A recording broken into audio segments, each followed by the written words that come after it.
大家好。我記得我喺7、8年前，其實就因為已經知道大灣區成個整體嘅規劃同發展，我就帶咗一班學生去走訪咗9+2各個城市。點解我哋會去唔同城市去睇呢？其實亦都要去睇返大灣區嘅成個嘅策略性，點解會去咁樣去做？咁當然我哋平時可能喺香港就會話，哇，香港乜嘢都有。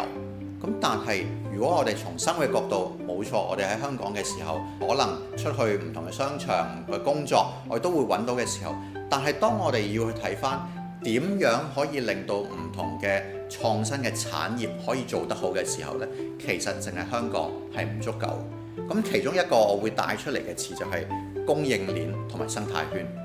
咁呢點解話去講呢兩個詞就係第一樣嘢就係，如果我哋講供應鏈，就係當我哋有陣時我哋就會話，我哋有一啲有創意嘅一啲嘅科技嘅諗法，我哋去揾人才。人才除咗話香港有，我哋亦都可以去動用到你可以話全國嘅人才去揾。咁但係當然全國人才如果太遠嘅時候，個合作亦都冇咁容易。咁所以好多時我哋就會喺大灣區裏邊去揾一啲你話青年嘅人才，去一齊去合作做一啲嘅項目。但係就算我哋會話有人才將嗰個意念將到啲唔同嘅點去做出嚟嘅時候呢，其實我哋會話，就算喺大學出咗一啲好精彩嘅研究，但係如果我哋要去做落地嘅時候呢，我哋就要去做一啲我哋會話量產，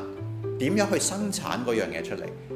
香港永遠就唔會話淨係自己做埋生產，我哋就可以用到大灣區唔同嘅資源，將成條嘅供應鏈可以做得更加完整。我哋會話去做一個機械人，或者我哋講一啲硬件嘅一啲嘅產品嘅時候，我哋就可能會去同東莞嗰邊去合作，因為東莞喺機械人嗰邊嘅產業發展有唔同嘅廠、唔同嘅資源可以推動到成件事。如果我哋話，我哋要去做一啲嘅國際性上邊嘅文創嘅交流，或者係一啲嘅會議，我哋除咗話喺香港做，我哋仲會喺邊度做呢？我哋可能會去澳門嗰邊去做，因為佢哋係去將呢個國際會議呢一個發展加埋可能娛樂同文創，佢哋亦都有喺呢方面去支持到。